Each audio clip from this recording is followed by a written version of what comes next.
menjalani kesepakatan yang kita inginkan. Kesepakatan kelas itu adalah apa yang kita inginkan di dalam kelas. Jadi silahkan anak-anak ibu tuliskan apa saja yang ingin kalian ingini di dalam kelas ini. Impian kalian di dalam kelas ini seperti apa? Nah, itu nanti kita jadikan kesepakatan kelas dan kita kesepakati bersama. Paham? Paham. Sekarang ibu bagikan kertas. Silakan anak-anak tuliskan ingin seperti apa kelasnya. Silakan dituliskan di dalam kertas inilah.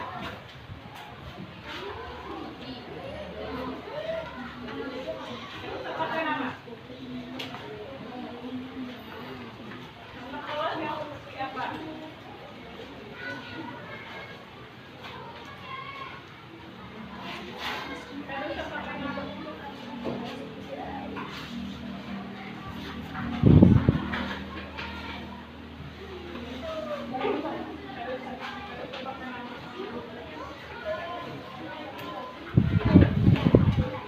Silakan ditulis ingin kelas seperti apa supaya kita sama-sama nyaman berada di dalam kelas.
Apakah ada yang sudah selesai?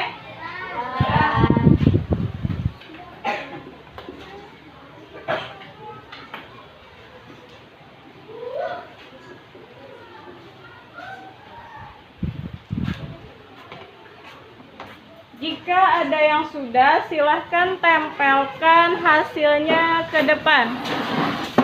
Gantian ya.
Sudah? Ada yang belum kah?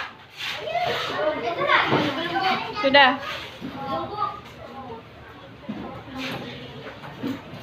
Nah, sekarang ibu minta siapa yang mau membacakan? Ayo, silakan.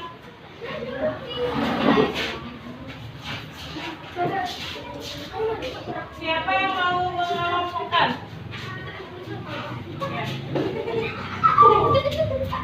Ayo.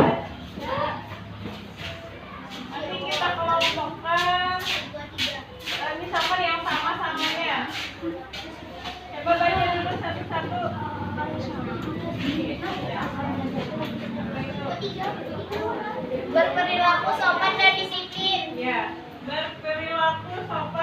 disiplin. Itu apa lagi? Nah sama. Berperilaku sopan dan disiplin. Nah kita gabungkan. Coba mana lagi? Ya. Berperilaku sopan dan disiplin. Silakan kelompokkan yang mana yang samanya. Mana lagi? Tidak mengganggu teman saat jam belajar. Apakah ada yang sama?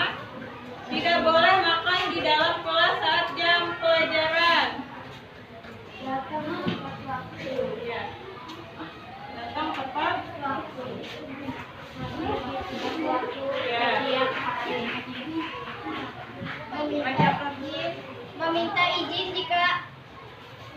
jika ingin keluar kelas. Apakah ada yang sama? Belum. Ya. Ya. memakai alas kaki saat ingin keluar kelas. Tidak boleh telat piket. Ya. Karena membacanya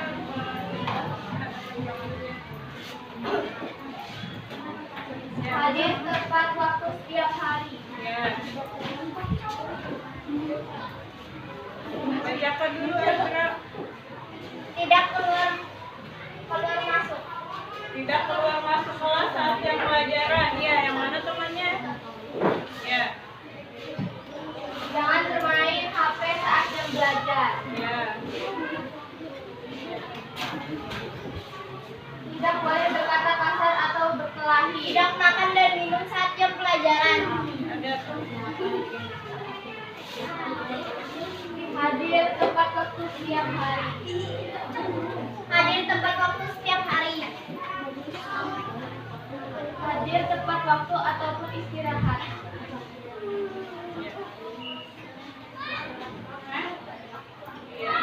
Tidak boleh makan di kelas. Tidak berbicara saat guru menjelaskan.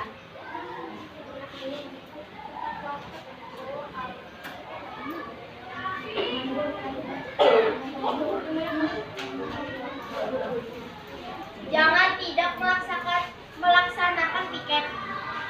Jangan berkata kasar. Mengerjakan dan mengumpulkan tugas tepat waktu. Ya.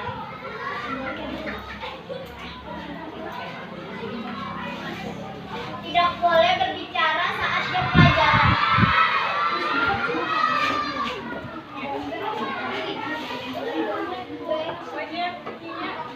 Tidak boleh berbicara saat jam pelajaran.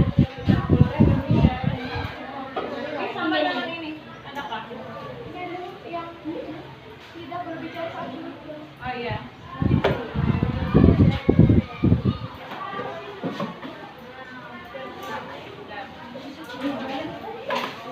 Oke, terima kasih ya Zahra dan Ajra.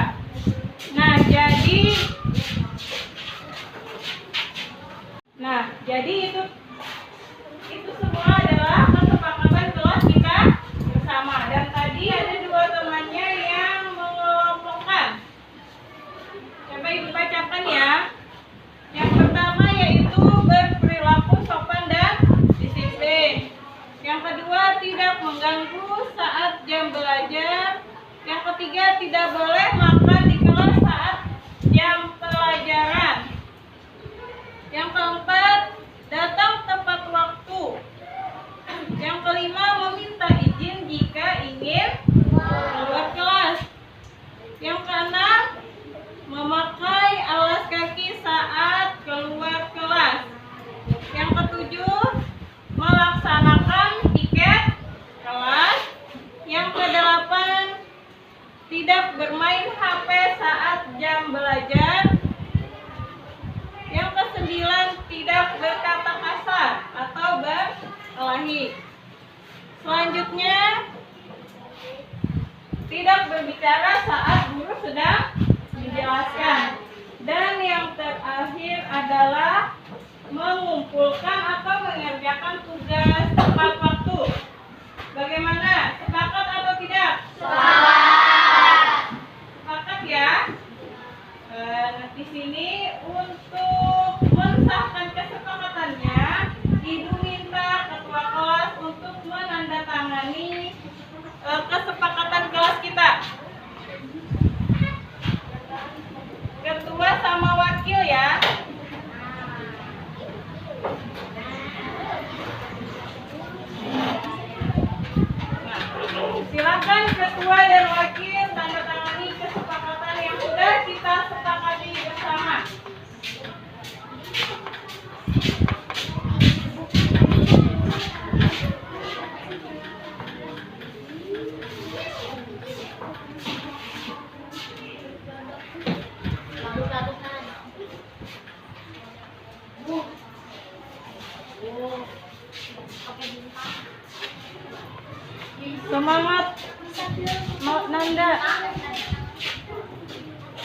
Ya, makasih ya.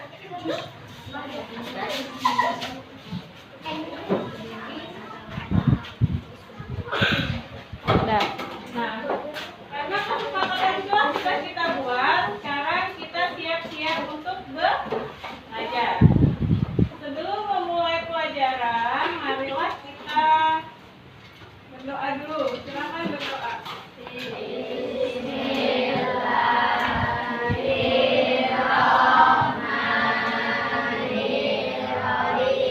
Amin. Amin. Ya sudah.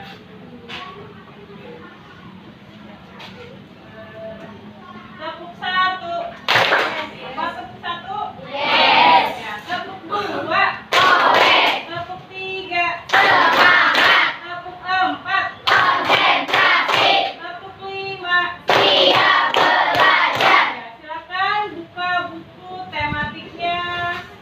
Buku tema 2 ya.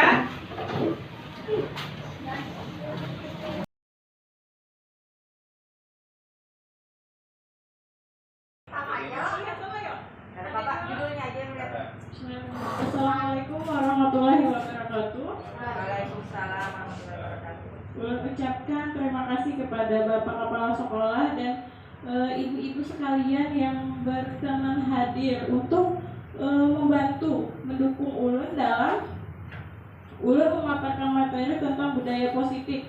Ini termasuk di tugas ulun di Pendidikan Guru Penggerak Angkatan 11.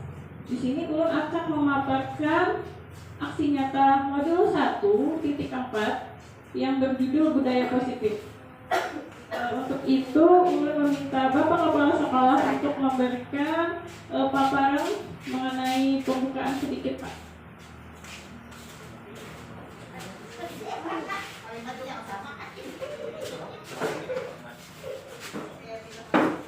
Assalamualaikum warahmatullahi wabarakatuh.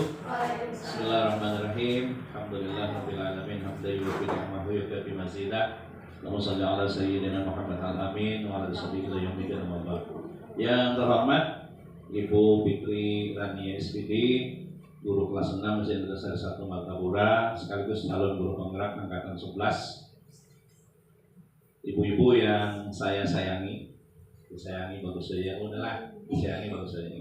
Hari ini Ibu Putri Rania SPD akan mempresentasikan tentang aksi nyata pada poin modul 1.4 yang berjudul budaya positif. Nanti Bu Putri Rania paparkan saja apa yang berkenaan dengan budaya positif.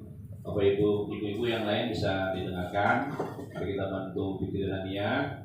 Dan mudah-mudahan budaya positif ini memang betul-betul bisa kita realisasikan di SDN kita, sehingga sekolahan kita bisa tambah maju, bisa mempunyai budaya yang betul-betul positif dalam kehidupan kita di sekolah sehari-hari. Mungkin itu saja yang saya sampaikan. Silakan pikirannya untuk melanjutkan dipaparkan. Boleh bertanya nanti. Terima kasih. Assalamualaikum warahmatullahi wabarakatuh. Waalaikumsalam.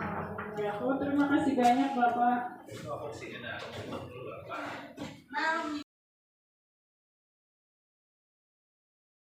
Dah. Assalamualaikum warahmatullahi wabarakatuh. Di sini ulun akan menyampaikan pemaparan tentang disiplin positif yang termasuk di dalam pendidikan guru penggerak di modul 1.4. Konsep inti budaya positif yaitu pertama perubahan paradigma belajar, kemudian ke disiplin positif, ke nilai-nilai kebajikan, ke kebutuhan manusia, motivasi perilaku manusia, posisi kontrol guru, keyakinan kelas, dan segitiga restitusi. Di sini gue ingin bertanya, ibu-ibu yang di sini apakah sudah melakukan keyakinan kelas di kelasnya masing-masing? Ada yang melakukan keyakinan kelas? Ya, keyakinan atau kesepakatan kelas sudah melakukan. Biasanya apa salah satu contoh keyakinan kelas yang biasa ibu-ibu terapkan di dalam kelas? Salah satu contoh aja. Hadir tepat waktu. Hadir tepat waktu. Apalagi guru ketika mengajar, mendengarkan guru. tugas dengan tepat waktu. Iya. Kemudian mengangkat tangan ketika ingin mengungkapkan pendapat.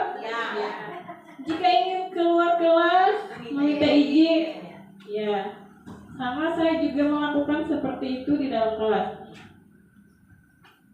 Selanjutnya, pembelajaran dengan paradigma baru, yaitu pembelajaran dengan merupakan pembelajaran yang dirancang berdasarkan prinsip pembelajaran berdiferensiasi, sehingga peserta didik belajar sesuai kebutuhannya berdasarkan tahap perkembangan sosio sesuai teori psikologi modern untuk mewujudkan profil pelajar Pancasila. Sudah kita ketahui profil pelajar Pancasila itu ada berapa elemen? Ada 6. Yang pertama apa? Yang pertama yaitu beriman dan bertakwa kepada Tuhan Yang Maha Esa, bernalar kritis, berkebinekaan global, bergotong royong, kreatif, inovatif, dan kolaboratif. Nah, jadi di dalam pembelajaran dengan paradigma baru ini kita menginginkan semua murid-murid kita itu bisa terwujud menjadi pelajar yang pelajar apa? Yang berprofil Pancasila. Nah, di miskonsensi tentang teori kontrol, yaitu di sini ada ilusi guru mengontrol murid. Di sini ulun ingin bertanya dulu, yang bisa mengontrol, misal ulun ingin mengadakan Ibu Yuyun memegang sesuatu di tangannya, tapi tidak terlihat.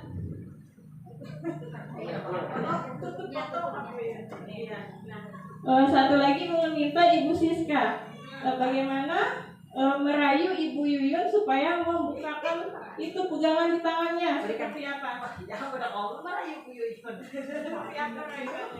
Bu Yuyun, buka genggamannya dong. Ada maunya dirayuin. Di posisi kontrol ini kita bisa meminta seseorang untuk membukakan apa yang sedang dipegangnya, bisa pian dengan memaki kah, atau merayu kah, atau membayar duit kah. Nah, silakan pian pilih caranya seperti apa merayunya. Di jurumnya ini nyatanya aku belum mengangkat apa-apa. Ada Bu Yuyun, apa yang kau mau akan kuberikan Bu Yuyun? Buka genggaman Bu Yuyun. Maunya. Tapi Bu Yuyunnya nyambung. Itu adalah salah satu contoh pemaksaan. Sebenarnya seharusnya yang mengontrol diri manusia itu siapa? Iya, diri sendiri. Tidak bisa orang lain yang memaksa. Itu kan pakai, iya. Memaksanya itu tadi pakai rayuan. Itu artinya memaksa. Masuk ke dalam motivasi mana? Motivasi ekstrinsik atau intrinsik? Iya, ekstrinsik kan Bu. Nah, karena ada sesuatu di dalamnya, bukan dari dalam diri kita. Jadi intinya yang bisa mengontrol diri itu diri kita sendiri, bukan orang lain.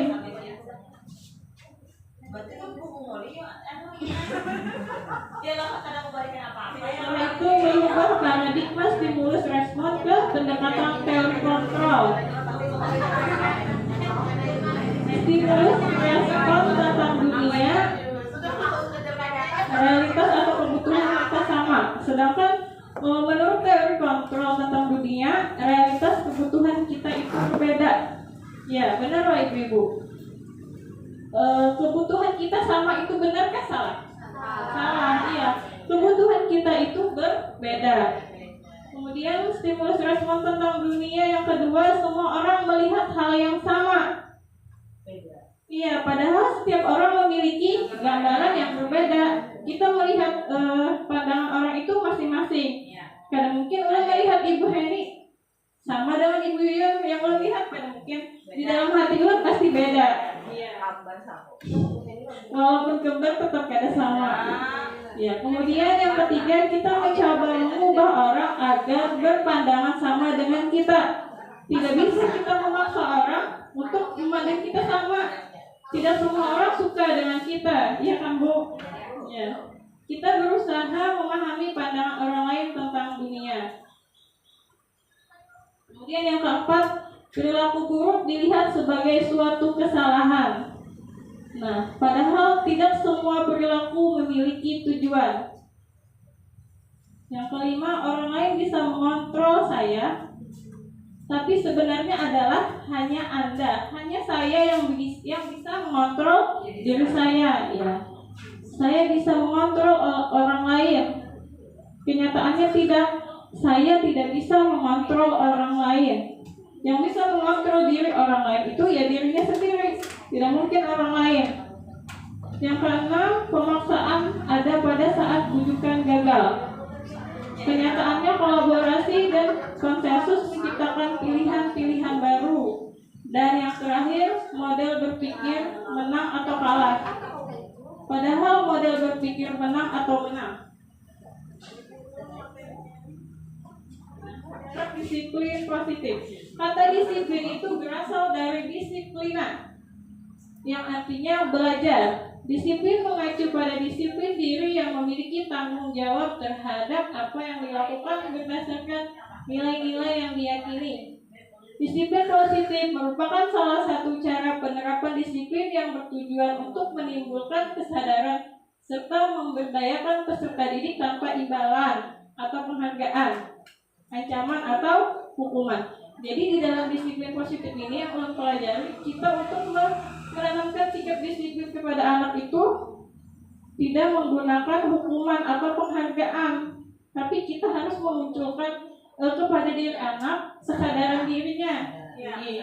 Nah, sebagai pendidik tujuan kita adalah menciptakan peserta didik yang memiliki disiplin diri sehingga mereka berperilaku mengacu kepada nilai-nilai kebajikan universal dan memiliki motivasi intrinsik. Ya, tadi motivasi yang ada di dalam dirinya sendiri.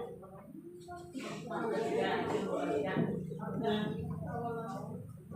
pendekatan disiplin positif tidaklah tentang anak atau peserta didik secara langsung, tetapi tentang diri dan cara kita sendiri, baik sebagai orang tua, guru, atau orang dewasa, yang memberikan dampak dan pengaruh positif kepada anak atau peserta didik. Pendekatan disiplin positif merupakan kemampuan individual pendidik untuk membina atau mendidik peserta didik secara individual ataupun secara kelompok. Kemudian pendekatan secara individual atau kelompok perlu mendapatkan dukungan kebijakan sekolah dan peran serta pemangku kepentingan sekolah. Kebijakan nilai-nilai kebajikan universal. Nilai-nilai kebajikan adalah sifat-sifat positif manusia yang merupakan tujuan mulia yang ingin dicapai setiap individu. Nilai yang disepakati bersama yaitu lintas bahasa, suku, bangsa, agama, maupun latar belakang. Contohnya adalah profil pelajar Pancasila yang sudah kita sebutkan di awal tadi. Ada 6 elemen.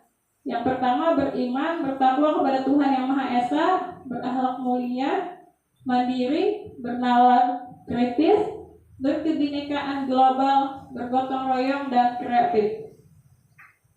Selanjutnya ada kebutuhan dasar manusia. Kebutuhan manusia adalah segala sesuatu yang dibutuhkan oleh manusia untuk mempertahankan keseimbangan kondisi fisiologis dan psikologis yang bertujuan untuk mempertahankan kehidupan dan kesehatan. Nah, di sini ada 5 kebutuhan dasar manusia menurut Dr. William Glasser. Yang pertama adalah penguasaan. Ibu-ibu di sini dengan kondisi seperti apa sehingga merasa sudah berkuasa? Mau minta contohnya di kehidupan dia, bisa di kelas, kalau mau di sekolah tinggi. Berkuasa di Misal contoh kasih sayang dan rasa diterima itu Pian mendapatkannya ketika apa? Kalau Ulut kasih sayang dan rasa diterima itu ketika disayangi keluarga. Nah, iya, misalnya lagi kesenangan ketika bisa jalan-jalan, bisa belanja. Nah, merasa senang. Kalau untuk penguasaan kira-kira seperti apa? Dia merasa berkuasa itu saat apa? Berkuasa terhadap diri sendiri kan maksudnya? Eh, Kita bisa mengontrol diri, Ya. bisa mengendalikan diri, penguasaan terhadap diri sendiri. Nah, jelas saat apa dia merasa berkuasa? menguasai diri. Misalnya nih dalam keadaan lagi pikiran banyak atau beban pikiran, ada permasalahan, itu menyudahi permasalahan itu. Misalnya kita lagi sedih banget, nah kita bisa mengontrol dengan tenang, tetap semangat, tetap malah ketika ada masalah, ketika ada itu suatu kegagalan misalnya, itu jadi bahan kita untuk melonjak lebih ke atas lagi, atau kita berusaha kayak apa solusinya supaya kalau maju gitu. Walaupun itu tuh permasalahan itu mulai kita semangat untuk maju, jadi mengontrol diri yang tadinya kita tuh jatuh, tapi kita harus kayak bangkit. Jadi diri kita sendiri yang mengontrol itu. Jadi kita menyudahi kesedihannya, kita cari solusinya untuk ke depan. Kayak apa caranya? Itu tadi ya, tetap bangkit kayak gitu. Nah, sendiri yang bisa bangkit, orang lain kadang mungkin kau menolongi yang Allah dengan permasalahan sendiri gitu. Terima kasih banyak Ibu. Kalau untuk kebebasan, merasa bebas jika kita melakukan apa? Siapa yang bisa? Ibu Henrietta? Pian merasa bebas jika apa yang Pian lakukan?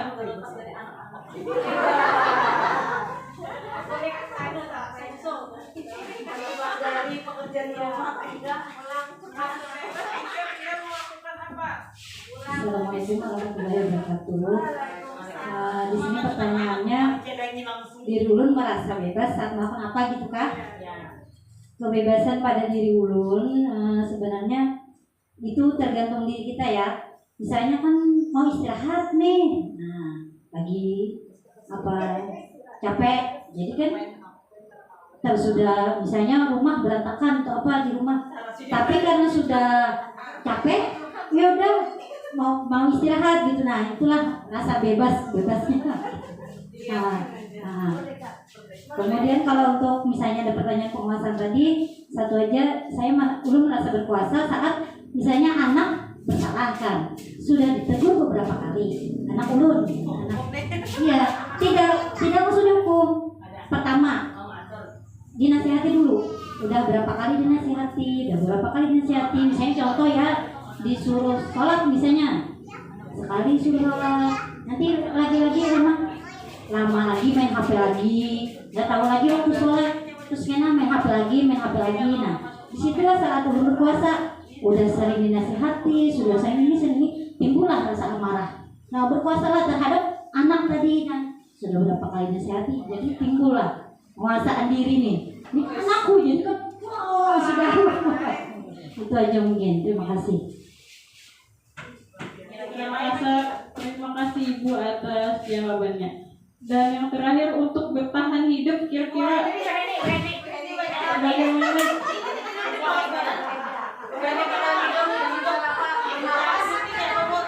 Assalamualaikum warahmatullahi wabarakatuh.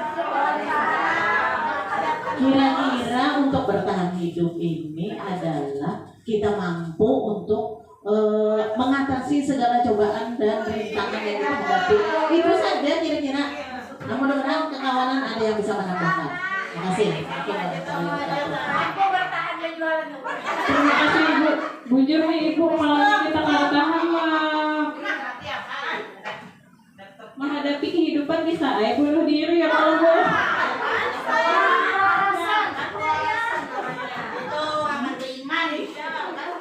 Nah, selanjutnya ada kebutuhan dasar manusia.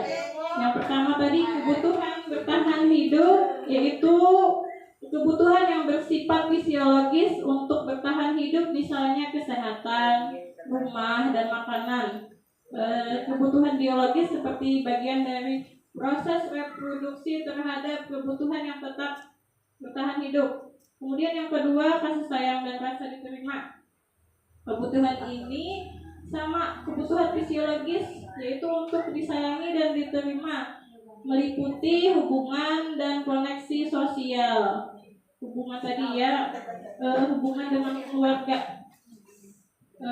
Hubungan dengan keluarga, dengan rekan-rekan di sekolah, rekan sejawat lah. Kalau kita bekerja di sekolah, rekan di sekolah. Ini kalau di perusahaan rekan bisnis. Kalau di itu kan Bu, kalau di perumahan aja orang tuh. Ini. Iya. Rekan seperjuangan. Iya. Penguasaan itu kebutuhan pengakuan atas kemampuan. Nah, jadi penguasaan itu seperti pengakuan diri kita bahwa oh aku nih berkuasa di sini, yaitu.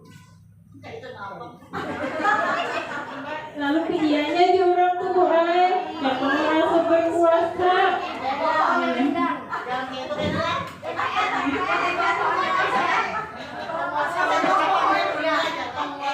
Penguasa lagi dikira aku tadi penguasaan masalah materi aku kan penguasaan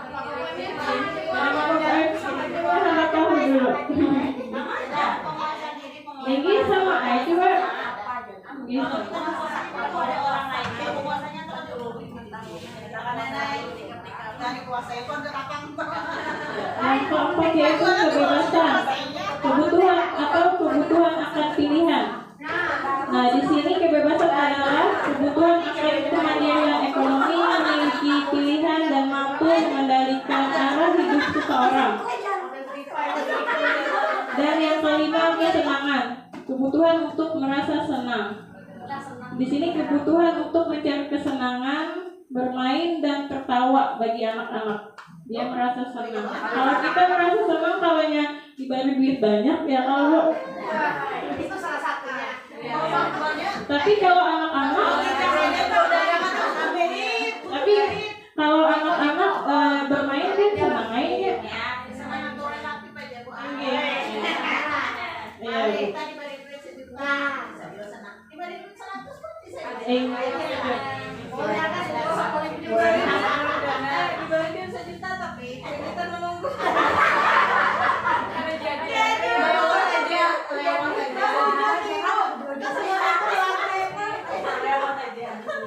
Kita lanjutkan motivasi perilaku manusia.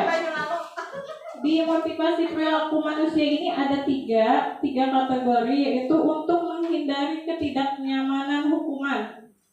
Yang kedua untuk mendapatkan imbalan atau penghargaan, dan yang ketiga untuk menghargai diri sendiri. Ini adalah tiga. Yes. Misalnya di apa tadi? Ngali jangan lawan ibu. Bisa menyakiti. Iya. Karena ketidaknyamanan dengan hukuman atau misalkan hendak dapat nilai tinggi tapi inya tuh hendak dapat penghargaan. Nah, itu masih masuk ke dalam motivasi eksternal. Harusnya makanya kita sebagai guru kita harus menumbuhkan motivasi internal yang ada di dalam diri anak. Jadi anak tuh tidak melihat lagi takutan lawan ibu tuh karena dihukum ya, atau kadang itu kan aku harus rajin lah supaya karena diberi ibu apa gitu. Kita harus menanamkan kepada anak supaya kadang memandang itu lagi. Ini kesadaran dirinya sendiri harus masuk tepat waktu. Misalnya datang tepat waktu, mengerjakan PR. Ya itu Bu. Atau kita menyuruhnya dengan ada imbalan tadi. Lalu masih belum dari dalam dirinya. Sulit memberi motivasi terhadap anak. Kalau anak bujur ke anak kandung ya bisa. Kalau anak orang seperti Nah, motivasi internal itu menciptakan disiplin positif dan siap merdeka. Iya. Menurut Ki Hajar Dewantara, merdeka itu artinya tidak hanya terlepas dari perintah, akan tetapi juga cakap buat memerintah diri sendiri. Yang intinya tadi kita tuh mulai dari diri kita aja dulu. Nih, ya, baru kita memerintah anak. Sebagai role model ya. Iya, itu jujur role modeling. Nah, selanjutnya kelima, posisi kontrol restitusi. Yang pertama yaitu ya penghukum. Ada pembuat rasa bersalah, ada yang teman, pemantau atau manajer. Menurut Bu Antian, yang mana yang paling tepat untuk kita laksanakan atau kita kerjakan di dalam kelas kita?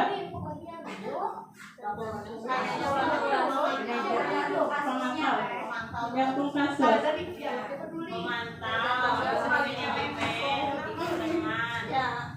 Assalamualaikum warahmatullahi wabarakatuh. Ya, jadi dari paparan yang sudah Ibu Rania tadi sampaikan, yaitu di sini ada 5 posisi kontrol restitusi ya. Jadi kalaunya saya di kelas, untuk penerapan posisi kontrol itu tergantung situasi dan kondisi. Kadang saatnya menggunakan posisi kontrol teman, kadang saatnya ya tergantung dari situasi kita. Manajer juga. Iya, ini karena beda kasus, beda orang, beda lagi cara anak berpikir, maka beda lagi kita harus menerapkan posisi kontrol yang kita terapkan di situ, begitu.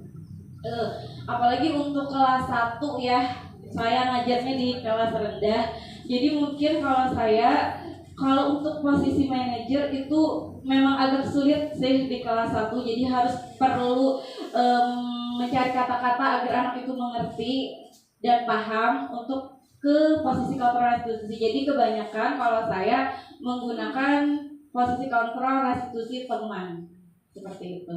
Baik, terima kasih. Terima kasih banyak Bu Yuyun. Ya, di 5 posisi kontrol ini mungkin semuanya pernah kita pakai. Kita pernah menghukum, pernah membuat murid merasa bersalah, pernah mendekati dengan teman, membuat seperti berteman, pemantau dan manajer. Nah, untuk penjelasan penghukum, yaitu seorang penghukum bisa menggunakan hukuman fisik maupun verbal. Orang-orang menjalankan posisi penghukum senantiasa mengatakan bahwa sekolah memerlukan sistem atau alat yang dapat lebih menekan murid-murid lebih dalam lagi. Guru yang menerapkan posisi penghukum akan berkata, biasanya kata-katanya, patuhi aturan ibu, ya itulah, patuhi aturan ibu atau awas, sambil mencaleg-caleg awas.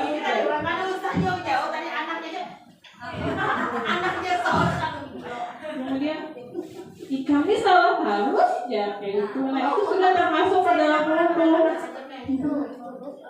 Atau selalu pasti si Tio ini harusnya yang pendudian tuntung. Nah, itu sudah masuk ke dalam penghukum. Hanya dengan kata-kata seperti itu saja sudah masuk di dalam kategori penghukum. Guru seperti ini senantiasa percaya bahwa hanya ada satu cara agar pembelajaran bisa berhasil, yaitu dengan cara dia tadi menghukum. Nada suaranya tinggi, bahasa tubuhnya, matanya melotot.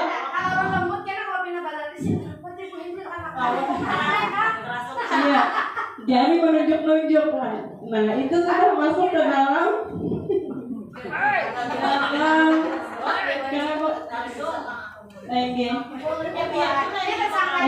yang menunjuki di muka bola kada bisa ya lah. Nah, itu, dengan cara seperti itu saja sudah kita termasuk ke dalam kategori penghukum. Bukan hanya kita memukul, ada dengan kata-kata pun sudah termasuk di dalam penghukum. Nah, yang kedua, pembuat rasa bersalah. Pada posisi ini biasanya guru akan bersuara lebih lembut Pembuat rasa bersalah akan menggunakan keheningan yang membuat orang lain merasa tidak nyaman, bersalah, atau rendah hati. Kata-katanya biasanya, ibu sangat kecewa dengan kamu, atau berapa kali ibu harus memberitahu, berapa kali ibu harus mewadahi. Nah, itu sudah masuk ke dalam membuat rasa bersalah. Haruskah diberitahu terus?